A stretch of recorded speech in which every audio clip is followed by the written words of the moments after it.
Saudara-saudara, hari ini kita akan melanjutkan tema yang begitu penting di dalam 10 hukum Allah, the 10 commandments. Saudara, bagian ini adalah bagian yang penting sekali untuk diajarkan, untuk dikhotbahkan. Dan saya bersyukur Gereja Trinitas menjadwalkan tema khusus tentang 10 hukum Allah ini. Mari kita membuka sekarang Keluaran pasal 20 ayat yang ke-13. Saudara, hari ini kita sudah sampai di dalam hukum yang ke-6. Keluaran pasal 20 ayat yang ke-13. Ayatnya sangat pendek sekali. Saudara pasti sudah pernah membaca, sudah pernah menghafalkan. Ayat itu berbunyi, jangan membunuh. Cuma 2 kata. Saudara-saudara, gampang sekali diingat bukan? Tetapi sangat sulit untuk dilakukan. Nah saudara-saudara, hari ini kita akan menggali apa sih yang dimaksudkan di dalam hukum yang ke-6 ini. Jangan membunuh. Mengapakah Tuhan memberikan kepada kita suatu hukum di dalam hidup kita? Seorang filsuf Yunani yang bernama Aristoteles, seorang yang tidak mengenal Tuhan, pernah mengatakan, manusia tanpa hukum, dia lebih liar dari binatang. Manusia yang tidak mengenal hukum, dia lebih liar, dia lebih ganas dari binatang. Saudara-saudara, kalimat ini adalah benar adanya. Itulah sebabnya Tuhan memberikan hukum kepada manusia, bukan setelah manusia jatuh di dalam dosa. Kalau saudara berpikir, manusia diberi hukum oleh Allah setelah jatuh, the fall into the sin. Saudara keliru, karena sebelum Adam jatuh di dalam dosa, Tuhan sudah memberikan hukum kepada Adam bagaimana dia harus hidup di Taman Eden, yaitu jangan makan. Semua pohon boleh kamu makan, tapi jangan makan buah pengetahuan baik dan jahat. Saudara, itu adalah hukum yang pertama yang Tuhan berikan kepada manusia sebelum jatuh di dalam dosa. Dan setelah manusia jatuh di dalam dosa, Tuhan memberikan kepada bangsa Israel 10 hukum yang terkenal ini. Saudara-saudara, salah satu dari 10 hukum itu berbunyi tentang jangan membunuh. Kita ingat setelah manusia jatuh di dalam dosa, dosa pertama, kejahatan pertama yang dilakukan oleh manusia setelah dia berdosa adalah membunuh. Siapa itu? Kain membunuh adiknya sendiri, Habel. Bukan berdusta, bukan berzina, bukan mencuri, tetapi dosa membunuh. Itulah sebabnya setelah kita berminggu-minggu membahas hukum tentang Allah, jangan ada padamu Allah lain, jangan membuat bagimu patung, jangan menyebut nama Tuhan sembarangan, ingat dan kuduskan hari Sabat. Ini semua adalah perintah untuk Allah. Lalu minggu lalu saudara mulai membahas perintah untuk manusia. Pertama untuk orang tua, hormatilah ayahmu dan ibumu. Maka mulai perintah ke-6 terus sampai ke bawah, semua diawali dengan kata jangan, jangan, jangan, jangan. Dan itu dimulai dengan jangan membunuh. Mengapa jangan membunuh dituliskan dulu, bukan jangan mencuri atau berdusta? Sebab tadi saya katakan, dosa pertama manusia setelah dia jatuh di dalam dosa adalah membunuh. Saudara-saudara, di dalam semua agama, di dalam semua kebudayaan manusia, semua agama dan manusia kebudayaannya tahu membunuh itu pasti kejahatan. Tahu dan mengerti membunuh itu sesuatu dosa. Tahu dan mengerti membunuh itu tidak boleh. Nah saudara, jauh sebelum bangsa Israel muncul dipanggil oleh Tuhan melalui Abraham di daerah timur dekat Ancient Near East, timur dekat kuno. Di situ sudah ada bangsa yang namanya bangsa Sumerian. Saudara, bangsa Sumerian sudah menuliskan sebuah hukum yang diberi nama Ur-Nama. Ur-Nama adalah satu hukum yang ditulis oleh bangsa Sumerian yang mencatat kalau ada orang membunuh, dia juga harus dibunuh. Kalau orang melakukan kejahatan, dia harus dihukum. Ini satu hukum yang ditulis untuk mengatur bagaimana manusia hidup bermasyarakat. Lalu setelah bangsa Sumerian itu muncul satu bangsa lain yang juga tidak kalah besar. Dia bangsa Babilonia. Saudara, di dalam bangsa Babilonia ada memiliki seorang raja yang sangat dikenal. Raja itu bernama Hammurabi. Maka Hammurabi dikenal pernah menuliskan sebuah hukum yang disebut dengan hukum Hammurabi atau Hammurabi Law. Saudara, Hammurabi menuliskan di dalam hukum itu juga mirip seperti apa yang ditulis di dalam Alkitab. Siapa yang membunuh orang lain, dia harus dihukum mati. Siapa yang melakukan kejahatan terhadap orang lain, dia harus menanggung akibatnya. Nah, ini adalah sesuatu yang muncul sebelum bangsa Israel ada. Saudara, ini menunjukkan apa? Sebenarnya pada waktu kita mempelajari tentang 10 hukum Allah, ini berbicara tentang hukum moral yang Tuhan tuliskan di dalam hati manusia.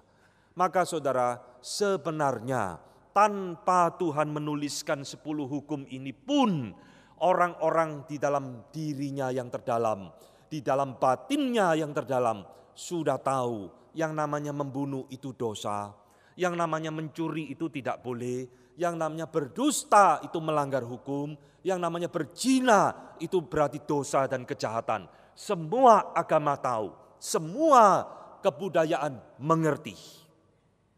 Lalu ini muncul kepada kita satu pertanyaan penting. Kalau semua manusia sebenarnya sudah tahu membunuh itu tidak boleh, membunuh itu dosa, ngapain ditulis di dalam 10 hukum? Mengapa Tuhan harus perlu menuliskan di dalam firman-Nya 10 hukum Allah yang terkenal itu dan berlaku bagi kita hingga hari ini? Saudara-saudara, kita percaya meskipun di dalam batin manusia Tuhan sudah mengukir hukum moral yang tidak bisa dihapus oleh siapapun, Tuhan tetap perlu menuliskan hukum moral ini di dalam bentuk tertulis di dalam firman-Nya dengan maksud dan tujuan supaya ini menjadi satu standar hidup orang Kristen sepanjang zaman. Kita jangan berpikir sekarang kita hidup di dalam perjanjian baru, kita tidak butuh perjanjian lama. Tidak. Saudara, ada satu gerakan yang namanya Anabaptis di abad pertengahan yang mengatakan sekarang kita sudah hidup di dalam perjanjian baru. Maka semua hal termasuk hukum Taurat dan 10 hukum Allah di dalam perjanjian lama kita tinggalkan. Itu sudah kuno, itu sudah tidak berlaku bagi kita. Tidak. Saudara-saudara, teologi reform percaya 10 hukum yang Tuhan tuliskan kepada bangsa Israel itu tetap berlaku bagi gereja, tetap berlaku bagi orang percaya sampai Kristus datang kedua kalinya. Maka itu penting kita mengerti 10 hukum ini dengan baik-baik, supaya ini bisa menjadi pedoman bagi gereja Tuhan sepanjang zaman. Maka Tuhan perlu menuliskan ini di dalam firman-Nya. Mengapa perlu ditulis? Supaya 10 hukum ini bisa diajarkan dari generasi ke generasi. 10 hukum ini tidak cukup diajarkan secara oral, secara verbal, hanya melalui omongan kepada anak cucu bangsa Israel. Semua yang bersifat omongan bisa terdistorsi, bisa keliru. Maka Tuhan perlu tuliskan supaya anak cucu bangsa Israel dan kita hari ini mengerti hukum Allah dengan setepat-tepatnya. Itulah sebabnya dituliskan di dalam firman-Nya. Mengapakah ditulis? Karena tulisan ini menegaskan apa yang tertulis di dalam batin manusia. Saudara, maka hukum moral itu bukan hanya ditulis oleh Allah di dalam batin manusia, tetapi juga dituliskan di dalam 2 loh batu Allah. Dan sekarang dituliskan di dalam Alkitab, supaya kita terus ingat akan 10 hukum Allah ini. Inilah maksud Tuhan mengapa dia perlu menuliskan. Inilah yang menjadi keunikan 10 hukum Allah dibandingkan dengan hukum Babilonia dan hukum bangsa Sumeria. Saudara-saudara, mengapakah dan apakah yang menjadi keunikan 10 hukum yang lain dibandingkan dengan 10 atau dibandingkan dengan hukum bangsa Sumerian dan bangsa Babilonian? Kalau kita mempelajari hukum Hammurabi, maka saudara tidak menemukan di situ aspek vertikal. Saudara, hukum Hammurabi hanya berbicara aspek horizontal, yaitu aspek sesama manusia. Kalau ada orang membunuh, dia harus dihukum mati. Kalau ada orang mencuri, tangannya harus dipotong supaya dia mencuri. Tapi hukum Hammurabi sehebat apapun tidak pernah berbicara bagaimana manusia berelasi dengan Allah. Ini yang tidak ada di dalam hukum mereka, tapi inilah yang muncul di dalam 10 hukum Allah yang sudah kita bahas. Jangan ada padamu Allah lain. Jangan membuat bagimu patung. Ingat dan kuduskan hari Sabat. Dan jangan menyebut nama Tuhan dengan sembarangan. Saudara, inilah keunikan dari 10 hukum Allah. Lalu mengapakah 10 hukum Allah ditulis? Apa yang menjadi keunikannya dibandingkan dengan hukum dari bangsa-bangsa yang lain? Yaitu adalah hukum ini dituliskan oleh Allah kepada bangsa Israel sebagai tanda perjanjian antara Allah dengan umatnya. Kamu harus hidup sesuai dengan hukum yang aku berikan kepadamu. Jangan ada Allah lain. Sampai nanti hukum ke-10, jangan mengingini sesamamu milik barang orang lain. Saudara, inilah perjanjian Allah dengan umatnya. Kamu harus hidup sesuai dengan ketetapan hukum yang aku berikan kepada engkau. Inilah sebabnya hari ini, setiap kali kita membaca kitab Keluaran pasal 20, kita menemukan 10 hukum. Dan di dalam beberapa gereja, setiap ibadah, 10 hukum ini dibacakan mulai awal sampai akhir, supaya kita ingat akan perintah Tuhan. Saudara-saudara, hari ini saya mengajak saudara memfokuskan sekarang kepada hukum yang ke-6. Jangan membunuh. Apa yang menjadi dasar dari perintah ini? Jauh sebelum Tuhan memberikan 10 hukum ini kepada bangsa Israel melalui Musa, Tuhan sudah pernah mengatakan tentang hukum dan larangan jangan membunuh. Itu muncul di mana? Di peristiwa sesudah air bah Nuh. Kejadian pasal 9 ayat yang ke-6. Saudara, di dalam Kejadian 9 ayat 6, Tuhan mengatakan siapakah yang menumpahkan darah manusia, darahnya akan tertumpah oleh manusia. Sebab Allah membuat manusia itu menurut gambarnya sendiri. Ayat ini muncul, perintah ini muncul ratusan tahun sebelum 10 hukum diberikan kepada bangsa Israel. Tuhan sudah mengatakan kepada Nuh, kalau ada orang menumpahkan darah orang lain atau dia membunuh orang lain, mengambil nyawa orang lain, darahnya pun akan ditumpahkan oleh orang lain. Sebab Tuhan menciptakan manusia itu sesuai dengan gambar dan rupa Allah sendiri. Saudara-saudara, ayat ini mengajarkan kudusnya hidup manusia, berharganya nyawa manusia. Maka tidak boleh orang membunuh sesamanya. Siapa yang membunuh dia harus mempertanggungjawabkan itu di hadapan Tuhan. Karena dia merusak gambar dan rupa Allah sendiri. Saudara, di Jakarta atau di Surabaya, kalau saudara lewat jalan Yos Sudarso, di situ ada satu patung. Patung siapa? Jenderal Besar Sudirman. Ya, itu patung berdiri sejak saya kecil terus bawa samurai. Itu adalah satu gambar dan rupa dari Panglima Besar Jenderal Sudirman kita, pahlawan kita. Siapa yang berani merusak patung itu? Saya tidak suka patung ini. Lalu saudara robohkan, tarik. Saudara hantam pakai palu besar, buang, roboh. Siapa yang merusak patung itu, berarti dia merusak gambar dan rupa Jenderal Sudirman. Berarti saudara tidak secara langsung atau tidak menghina Jenderal Sudirman. Betul kan?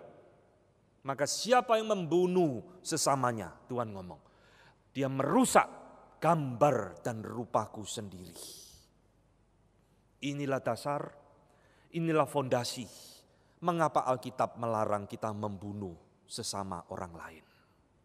Saudara-saudara, ketika saudara membaca kitab Pentateuch, yaitu 5 kitab Musa, kitab Taurat Musa, saudara akan menemukan begitu banyak perintah mengapa Tuhan melarang membunuh sesamanya. Saudara akan menemukan mengapa begitu banyak perintah tentang pembunuhan. Di dalam Keluaran 21 ayat 12, Tuhan berkata, siapa yang memukul seseorang sehingga mati, pastilah ia dihukum mati. Maka di dalam ayat ke-13, di sana Tuhan juga berbicara tentang pembunuhan yang tidak disengaja. Saudara, di dalam Alkitab hukum Taurat, Tuhan membedakan 2 macam pembunuhan. Ada pembunuhan yang disengaja, yang memang niat dia membunuh orang lain. Maka orang seperti ini harus dienyahkan, harus dilenyapkan dari tengah-tengah umatku. Tetapi ada pembunuhan yang tidak sengaja. Misalkan orang yang mengkapak pohon, lalu mata kapaknya lepas kena orang lain, terlempar, lalu orang itu mati. Berarti ini pembunuhan yang tidak disengaja. Tuhan tidak memberikan hukuman mati.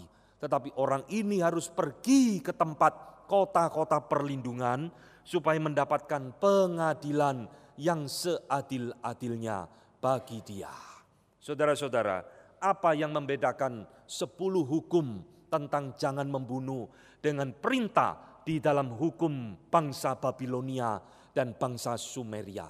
Kalau saudara membaca di dalam 2 hukum Sumeria dan Babilonia, orang yang membunuh orang lain dengan niat, dengan maksud bisa mengganti nyawa itu dengan kompensasi uang. Ini ada di dalam hukum Hammurabi.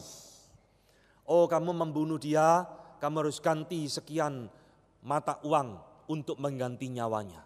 Tetapi di dalam Alkitab tidak bisa. Tidak ada yang bisa mengganti nyawa manusia. Siapa yang membunuh orang lain dengan sengaja, tak bisa dibeli dengan uang. Tuhan tidak terima sogokan, Tuhan tidak terima suap, dia harus menanggung resiko, dia pun harus mati.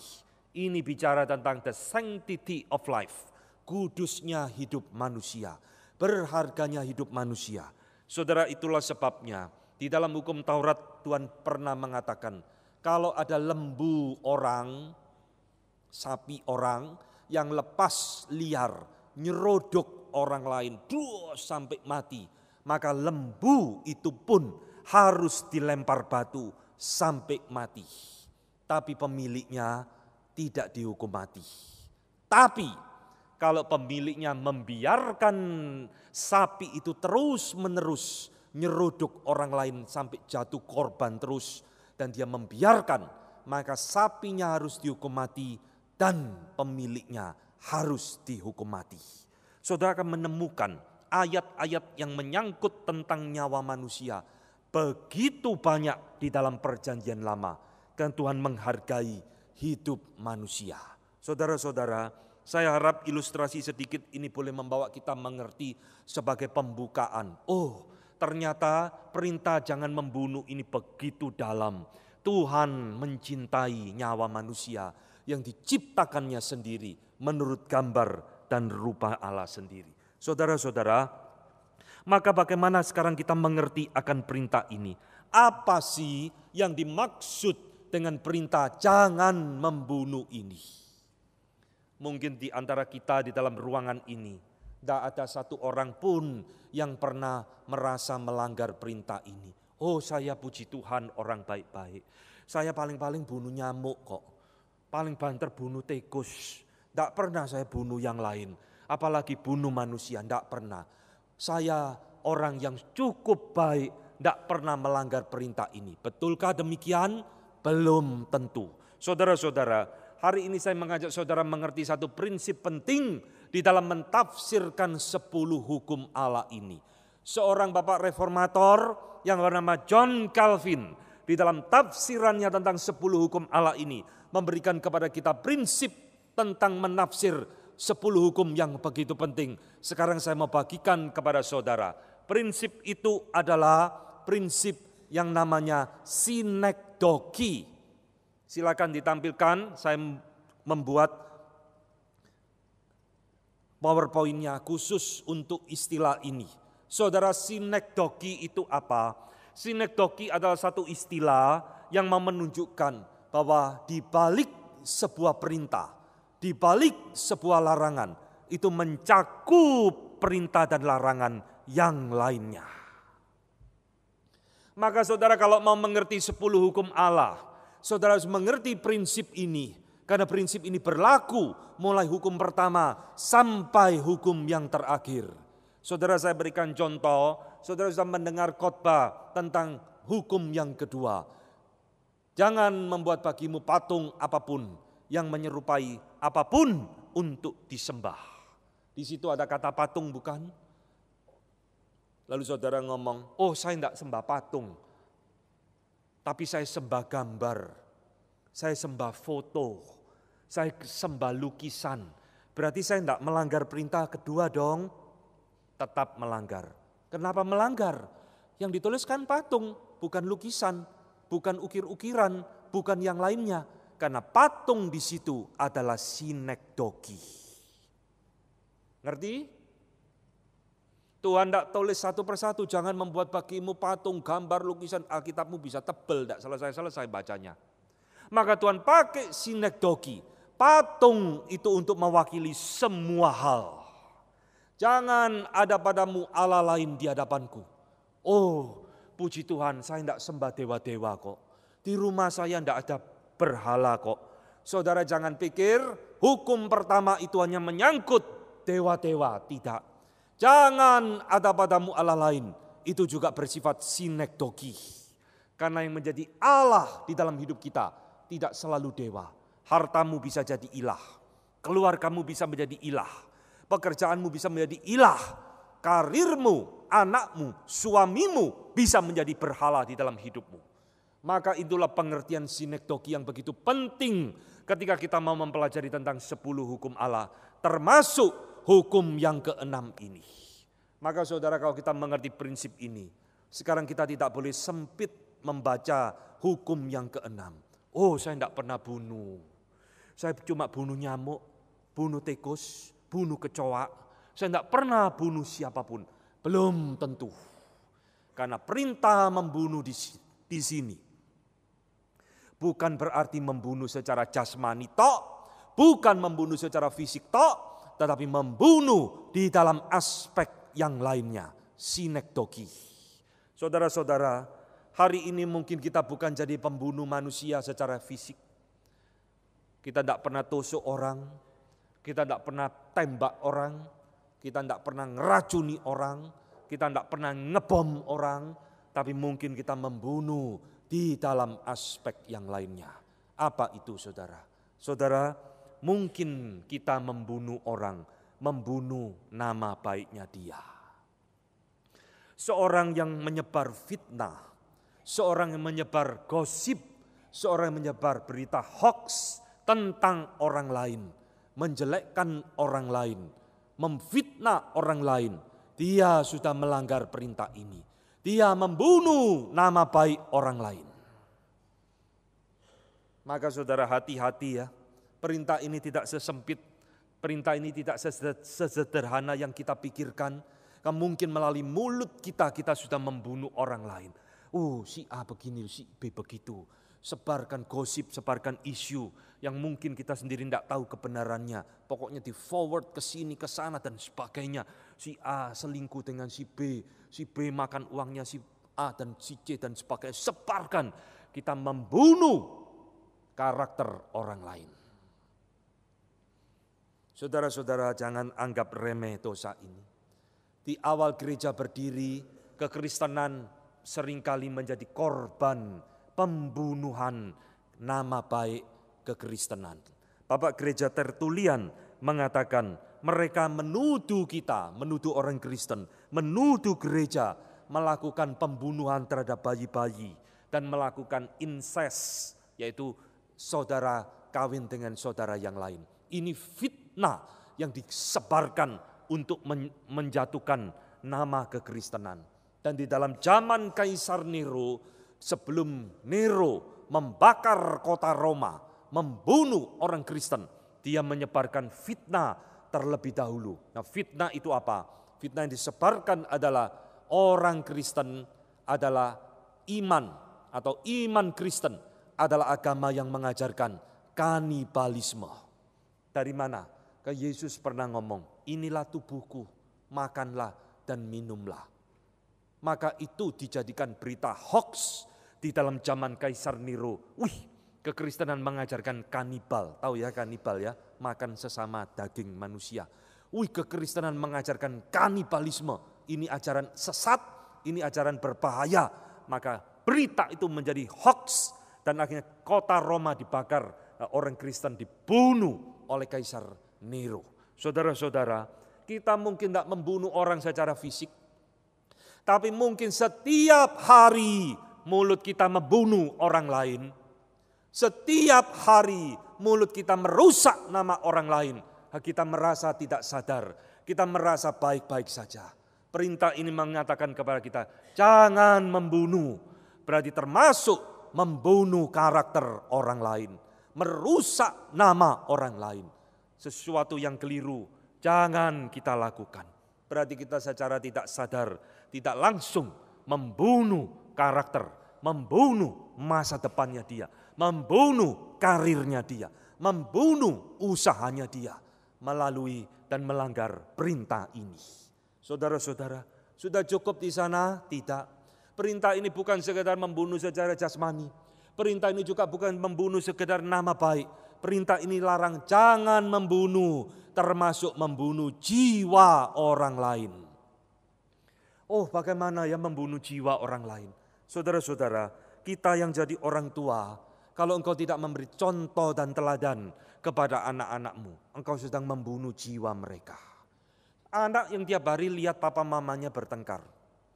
Anak yang tiap hari lihat papa mamanya dagang di toko, bujui orang yang jual. Anak yang tiap hari lihat papa mamanya berbuat dosa, maka sadar atau tidak, langsung atau tidak, dia sedang mendidik anaknya dan membunuh jiwanya. Anakku kok jadi begini ya? Ya itu hasil didikanmu. Saudara-saudara, orang tua yang tidak sungguh-sungguh mengasihi anaknya, dia pun secara tidak sadar membunuh jiwa anak tersebut. Anak yang sejak kecil mengalami abuse, baik secara fisik, baik secara mulut, goblok digoblok-goblokno, disama-samakan dengan binatang, itu abuse secara mulut, maka jiwanya rusak. Engkau sedang membunuh jiwanya, maka tidak heran dia besar menjadi orang yang kejam. Dia dewasa menjadi psikopat yang tidak punya perasaan dan sebagainya. Ini semua kita sedang melanggar perintah ke-6, jangan membunuh. Saudara, termasuk hamba-hamba Tuhan yang khotbah tidak karu-karuan. Hamba-hamba Tuhan yang khotbah ngawur. Hamba-hamba Tuhan yang tidak berkhotbah sesuai firman Tuhan.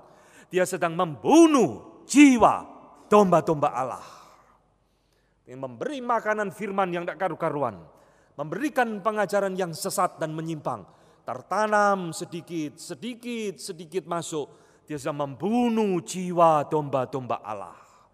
Mas saudara-saudara, perintah ini tidak segampang yang kita mengerti.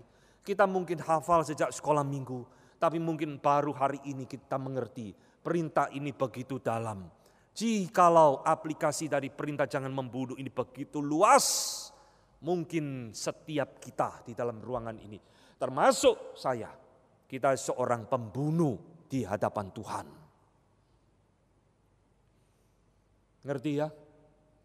Inilah bedanya the Ten Commandment dengan Hammurabi, hukum Hammurabi. Hukum Hammurabi cuma bicara fisik.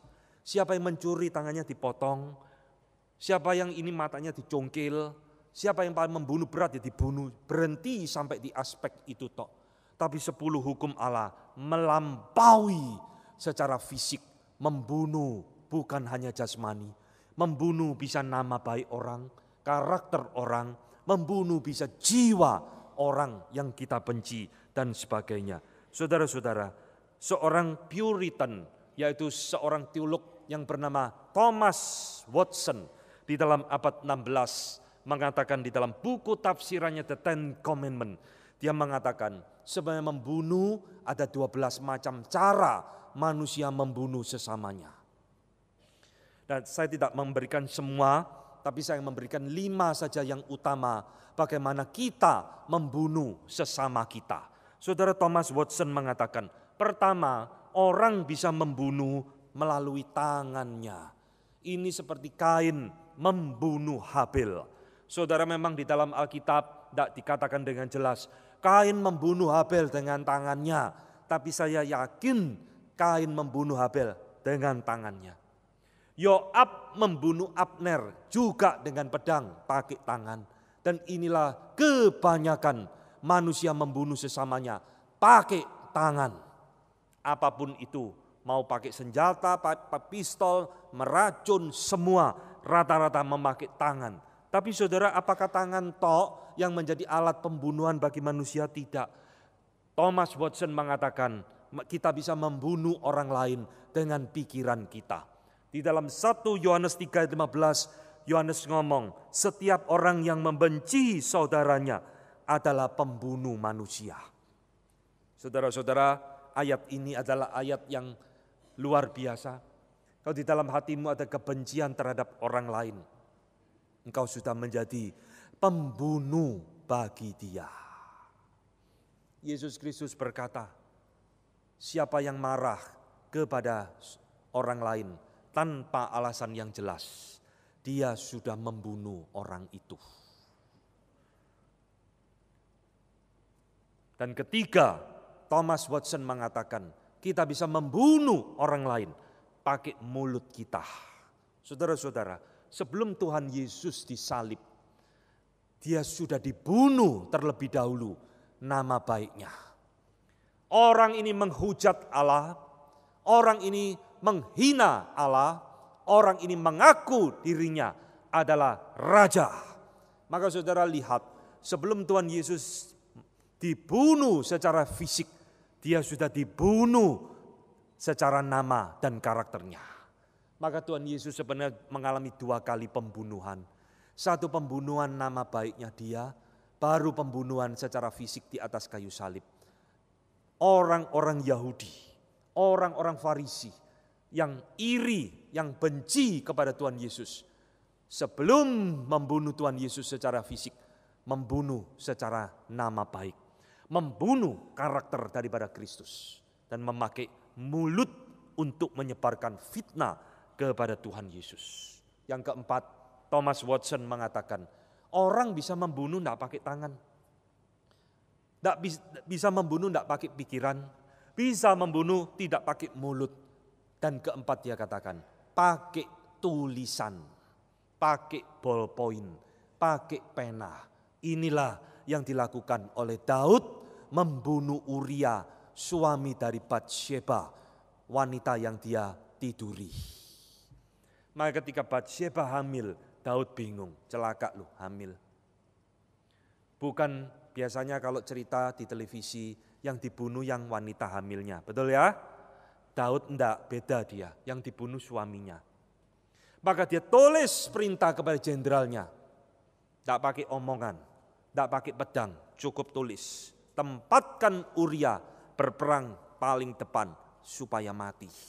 Saudara, Daud hari itu menjadi pembunuh paling licik di seluruh dunia. Cuma pakai pena, bondo pulpen tok, dia sudah bisa bunuh Uria. Dan kelima, Thomas Watson mengatakan, kita membunuh bila kita sebenarnya bisa menghentikan, tetapi kita membiarkan pembunuhan itu terjadi. Kita sudah melanggar perintah yang ke-6 ini. Pada waktu kita membaca poin yang kelima ini sesuatu yang tidak pernah kita pikirkan, bukan? Kita pikir kalau kita membunuh itu aktif, seperti Daud, seperti Kain, dan sebagainya. Tidak. Pada waktu kita tahu pembunuhan akan terjadi, kita membiarkan, kita tutup mata, kita cuci tangan seperti Pilatus, kita sudah membunuh. Saudara, Pilatus pada waktu mengadili Tuhan Yesus, dia tahu, dia ngomong orang ini tidak ada salahnya. Saya tidak menemukan kesalahan apapun pada orang ini sedikit pun. Tapi rakyat pada waktu itu sudah berteriak, salibkan dia, salibkan dia. Akhirnya Pilatus membiarkan Kristus disalib. Itulah sebabnya setiap kali kita membaca pengakuan iman rasuli, di dalam pengakuan iman rasuli cuma ada 2 nama muncul. Satu Maria, satu Pilatus. Disalibkan pada pemerintahan Pilatus. Supaya semua orang sepanjang zaman ingat, di balik penyaliban Kristus ada orang yang mestinya bisa menghentikan penyaliban itu, tapi dia membiarkan Yesus disalib. Dialah Pilatus. Cuci tangan. Saya tidak ikut-ikut ya. Ini urusanmu sendiri, saya tidak ikut-ikut. Saudara-saudara yang dikasihi Tuhan, ini adalah sebagian dari 12 cara yang Thomas Watson tuliskan. Bagaimana manusia begitu jahat bisa membunuh sesamanya. Baik fisik maupun karakter maupun jiwa orang lain. Nah saudara-saudara, apa sih yang mencetus seseorang melakukan dosa ini? Mengapa Kain membunuh Habel? Mengapa orang Farisi membunuh Tuhan Yesus? Mengapa orang Yahudi menginginkan Yesus mati? Mengapa Paulus mau menganiaya gereja Tuhan? Setiap kali kita mengingat kata perintah ini, jangan membunuh. Membunuh itu cuma manifestasi. Di balik perbuatan membunuh itu ada motivasi di belakangnya. Saudara-saudara, tidak ada orang tiba-tiba membunuh, tidak ada. Semua orang yang melakukan dosa ini ada niat, ada motivasi di belakangnya. Dan kita melihat di dalam Alkitab, hati-hati dengan beberapa hal penting yang Alkitab catat bisa memicu seseorang melakukan dosa kejahatan pembunuhan ini. Pertama adalah kemarahan. Saudara-saudara, jangan anggap enteng kemarahan. Alkitab, PL dan PB dipenuhi nasihat tentang kemarahan. Siapa yang bergaul dengan seorang pemarah, dia akan jadi ikut pemarah. Dan Paulus mengatakan hendaknya amarahmu itu padam sebelum matahari terbenam. Saudara-saudara, kenapa? Apa bahayanya marah? Pada waktu orang itu marah, dia kehilangan akal sehatnya. Dia bisa melakukan dosa apapun termasuk membunuh. Dan inilah yang dicatat di dalam Alkitab. Kain membunuh Habel karena dia marah. Marah. Kenapa sih persembahanmu kok diterima Tuhan? Kok persembahanku tidak diterima Tuhan? Habel, Kain tidak introspeksi diri. Tidak mau refleksi diri. Apa ya salahnya ku? Kok persembahanku ditolak Tuhan? Dia marah kepada adiknya. Dia bunuh adiknya sendiri.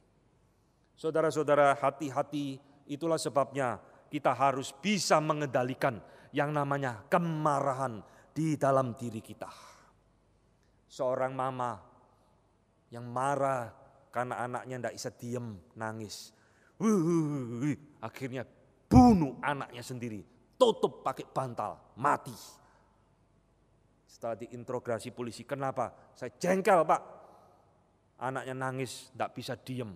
Akhirnya hilang akal sehat, bunuh anaknya sendiri. Selain marah, kita perlu mewaspadai di dalam hati kita tentang sifat iri hati. Saudara-saudara, saudaranya Yusuf mau membunuh Yusuf karena satu iri hati kepada Yusuf.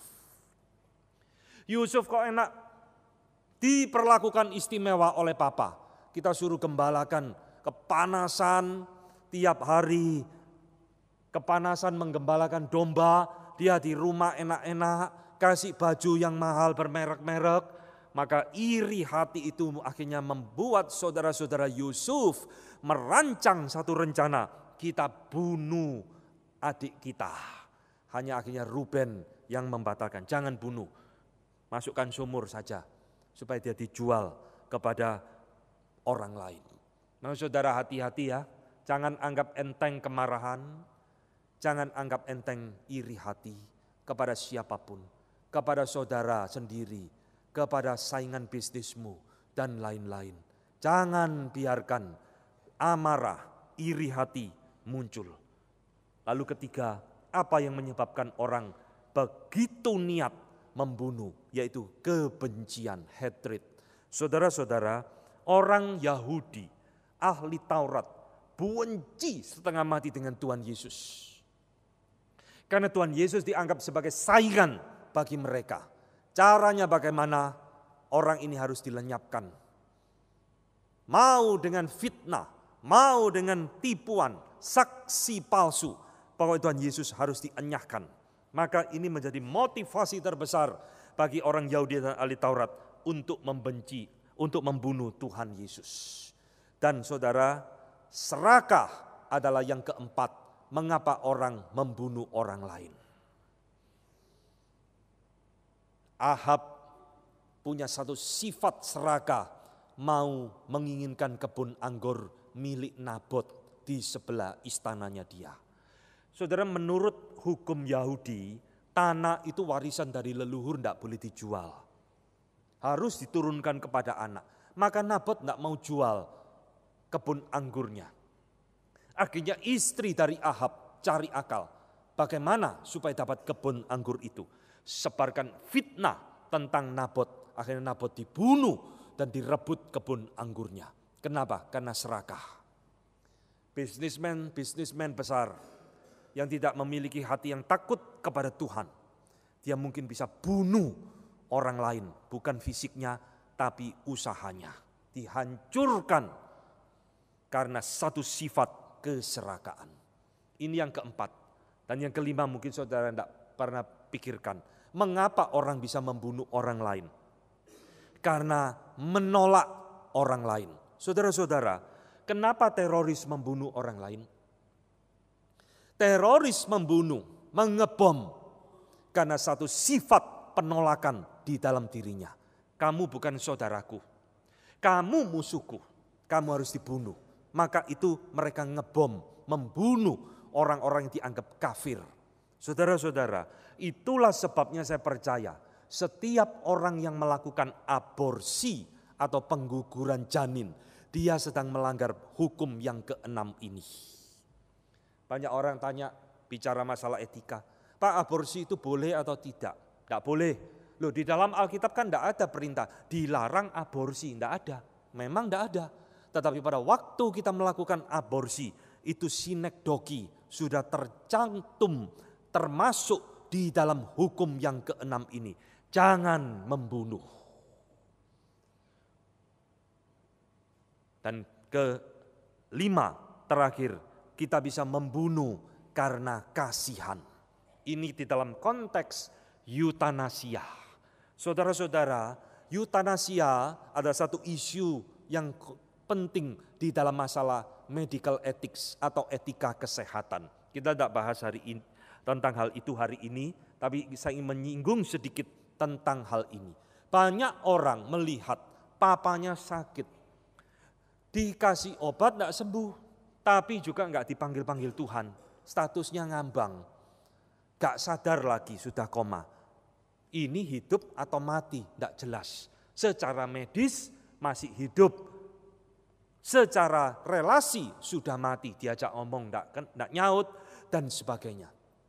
Maka banyak orang karena kasihan melakukan eutanasia.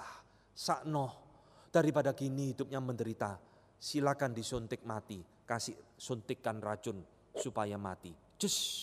Mati. Pikirnya supaya dia tenang, supaya enak tidak menderita. Kita sedang melanggar hukum yang keenam. Jangan membunuh. Saudara-saudara, sekali lagi saya ingatkan, hukum ini tidak sesederhana yang kita pikirkan, saudara. Hukum ini begitu luas, hukum itu begitu dampaknya luar biasa di dalam kehidupan kita. Dan saudara jangan berpikir, perintah jangan membunuh ini berlaku hanya bagi orang lain. Perintah ini juga berlaku bagi diri kita sendiri. Perintah ini memiliki aspek eksternal. Kita harus memperlakukan orang dengan baik.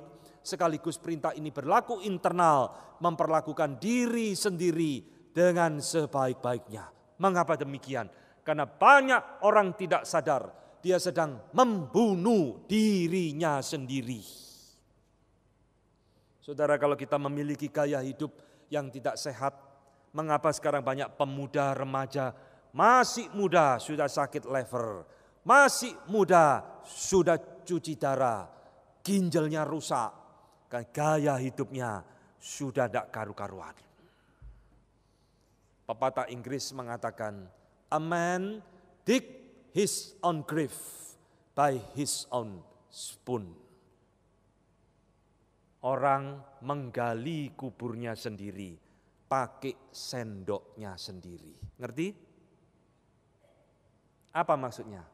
Makan ndak karu-karuan. Enak, makan babi santan, makan semua minyak-minyak, enak. Dia sedang menggali kubur pakai sendoknya sendiri. Saudara-saudara, ini adalah kita sedang membunuh tubuh jasmani kita tidak sadar. Demikian juga perintah ini melarang, jangan membunuh, termasuk membunuh jasmani kita sendiri. Saudara, kalau kita ditanya, bolehkah orang Kristen bunuh diri? Jawabannya jelas tidak boleh. Sekali lagi Alkitab ngomong, tidak ada di dalam Alkitab perintah jangan bunuh diri. Memang tidak ada. Tapi bunuh diri jelas melanggar hukum ke-6 ini. Hukum ini bukan berlaku untuk orang lain tok, tetapi hukum ini berlaku bagi diri kita sendiri. Kita membunuh diri bukan hanya jasmani saja. Banyak orang Kristen tidak sadar membunuh jiwa mereka sendiri. Saudara-saudara, ini yang disebut dengan spiritual suicide, bunuh diri rohani. Bosen ya ke Trinitas, ibadahnya gak enak, ibadahnya pujiannya tidak seneng, maka jajan ke gereja yang hura-hura, jajan ke gereja yang musiknya sukacita seperti musik konser band. Seneng saya di sana, ajarannya tidak karu-karuan. Engkau sedang membunuh jiwamu sendiri. Engkau sedang melakukan spiritual suicide, bunuh diri rohani. Engkau sedang melanggar hukum yang ke-6 ini. Jangan membunuh jiwamu sendiri. Saudara-saudara, ini adalah hal yang harus kita ingat baik-baik ketika kita mau merenungkan perintah yang singkat sekali. Cuma 2 kata, jangan membunuh. Tapi dampaknya, aplikasinya begitu luas, luar biasa. Saudara, kalau Tuhan melarang kita membunuh, baik orang lain maupun diri kita sendiri, jiwa dan nama lain, sekarang di dalam Alkitab, Tuhan sendiri yang menyuruh bangsa Israel membunuh kota Yeriko. Ini pertanyaan yang sering kita tanyakan, bukan? Kalau Tuhan melarang perintah ini jangan membunuh, kenapa Tuhan pada waktu mengutus Joshua masuk Yeriko, bunuh semua. Perempuan, laki-laki, bayi, kambing, dombanya, musnahkan semua, jangan tersisa. Termasuk ketika Tuhan menyuruh Saul memusnahkan bangsa Amalek, bunuh semua. Saudara-saudara, Tuhan kok kejam ya? Tuhan kok tidak konsisten ya? Bukankah dia sendiri melarang jangan membunuh? Kenapa dia sendiri memberikan perintah bunuh bangsa lain? Hari ini saya harus menjelaskan supaya saudara memiliki pengenalan yang tepat tentang perintah ini. Saudara-saudara, Tuhan bukan tidak konsisten. Tuhan bukan bertentangan dengan dirinya sendiri. Tuhan memakai Joshua, memakai Saul untuk menjadi alat penghukuman bagi bangsa Kanaan. Karena mereka adalah bangsa yang berdosa di hadapan Tuhan. Nah, Tuhan berhak membunuh orang yang melawan Tuhan. Lalu apa artinya perintah jangan membunuh ini? Saudara, perintah jangan membunuh ini berlaku di dalam konteks pribadi kita. Artinya kita tidak boleh membunuh karena urusan pribadi. Saya benci kamu, saya bunuh. Saya tidak suka kamu, namamu tak rusak. Itu tidak boleh. Tetapi Joshua tidak ada urusan pribadi dengan bangsa Kanaan. Maka saya percaya, bolehkah hukuman mati dijalankan di sebuah negara? Boleh. Bahkan saya mengatakan harus. Saya bersyukur Indonesia masih menjalankan capital punishment. Di beberapa negara sudah tidak boleh. Saudara-saudara, Tuhan memberikan kuasa pedang kepada pemerintah untuk menegakkan keadilan, untuk menegakkan keamanan, untuk menegakkan kesejahteraan di tengah-tengah negara dan masyarakat. Dan untuk menegakkan keadilan itu, salah satunya adalah dengan hukuman mati. Teroris yang membunuh orang harus dihukum mati. Bandar narkoba yang merusak generasi muda, bagi saya wajib dihukum mati. Serial killer, pembunuh berantai, pedofilia dan sebagainya, membunuh anak-anak dan sebagainya, harus dihukum mati. Sebab kalau dibiarkan ini membuat satu masyarakat menjadi rusak luar biasa, maka saya percaya capital punishment, hukuman mati, diperbolehkan. Karena hakim yang membunuh, memutuskan hukuman mati. Tidak ada urusan pribadi dengan orang yang dihukum mati. Ngerti maksudnya? Jadi perintah jangan membunuh ini berlaku di dalam ranah yang bersifat pribadi. Termasuk seorang prajurit yang berperang. Pada waktu dia mempertahankan negaranya di dalam perang, dia boleh membunuh musuhnya. Dia tidak melanggar perintah ini. Karena dia tidak ada dendam pribadi, dia tidak ada kebencian pribadi dengan prajurit lawan. Dia harus mempertahankan negaranya dengan cara membunuh. Nah saudara-saudara, ini ada sedikit aplikasi daripada praktek jangan membunuh ini. Termasuk pada waktu kita melakukan self defense. Saudara rumahmu dirampok, saudara bisa kungfu, muridnya Yip Man, Wing Chun tingkat tinggi, saudara hajar malingnya mati. Itu pun sebenarnya tidak bisa dipersalahkan. Itu hak saudara mempertahankan hidup saudara. Self defense. Nah saudara, ini adalah aplikasi daripada perintah jangan membunuh. Terakhir saya menutup khotbah ini dengan perintah positif di balik larangan ini. Saudara, setiap kali kita ingat perintah diawali dengan jangan membunuh, bukan berarti kita pasif. Oh, saya memang tidak pernah bunuh. Saya tidak pernah jelekkan orang. Saya tidak pernah membunuh jiwa orang. Tidak cukup perintah itu berhenti di situ, tetapi perintah ini mengandung perintah positif. Kita dipanggil oleh Tuhan untuk memelihara hidup orang lain. Bukan sekedar tidak membunuh, tapi kita memelihara hidup orang lain, baik secara jasmani maupun nama baik orang lain. Jadi saudara, kalau kita melihat orang lain, hidupnya begitu susah luar biasa, kita harus menopang kehidupannya. Itulah sebabnya gereja ada diakonia. Ngerti? Tuhan Yesus memberikan perumpamaan orang Samaria yang baik hati. Orang ini bukan orang yang ngerampok, saudara. Dia melihat orang yang kesusahan itu, dia berkorban, dia obati, dia bawa ke losmen, dia yang bayar pengobatannya semua. Dia memelihara hidup orang yang dirampok ini. Inilah perintah positif di balik larangan yang negatif. Termasuk kalau saudara tahu ada orang gosip merusak nama orang lain. Dan sebenarnya bukan seperti itu. Kita harus membela orang itu. Oh enggak loh, dia tidak seperti yang kamu omongkan loh. Dia orang baik, dia orang jujur dan sebagainya. Ini adalah perintah positif di balik larangan jangan membunuh. Saudara-saudara, membahas setiap perintah di dalam 10 hukum, tidak ada habis-habisnya. Kalau khotbah ini diteruskan bisa sampai sore, maka saya harus menghentikan khotbah ini sampai di sini.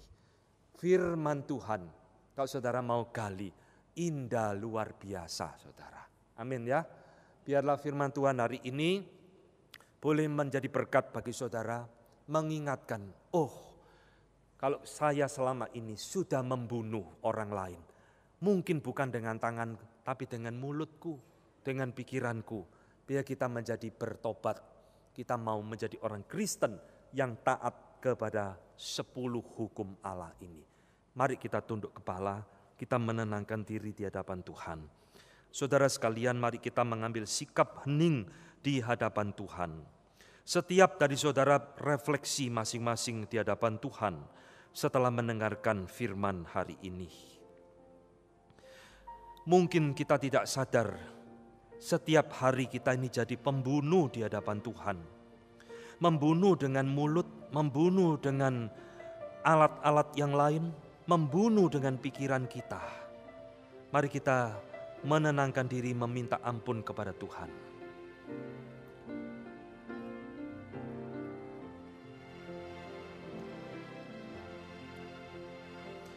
Bapa di dalam surga, kami bersyukur hari ini Tuhan menegur kami dengan keras.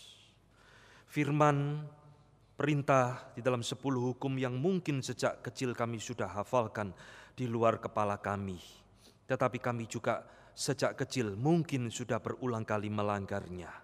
Tuhan ampunilah kami, jikalau hari ini kami diingatkan perintah jangan membunuh yang mungkin kami langgar di dalam bentuk aspek yang lain. Selain kami tidak pernah membunuh secara jasmani. Tuhan, biarlah melalui firman-Mu hari ini, Tuhan merubah kehidupan kami. Jangan biarkan kami jadi pembunuh-pembunuh di mata Tuhan, tetapi Tuhan yang mendidik kami supaya kami menjadi penopang hidup orang lain. Hidup kami menjadi berkat bagi orang lain. Hidup kami sungguh menjadi sesuatu yang boleh menyenangkan hati Tuhan. Terima kasih untuk firman yang boleh kami renungkan pada pagi hari ini. Kami serahkan firman-Mu, Tuhan yang materaikan menjadi pedoman bagi kami. Dalam nama Tuhan kami Yesus Kristus, kami sudah berdoa dan mengucap syukur. Amin.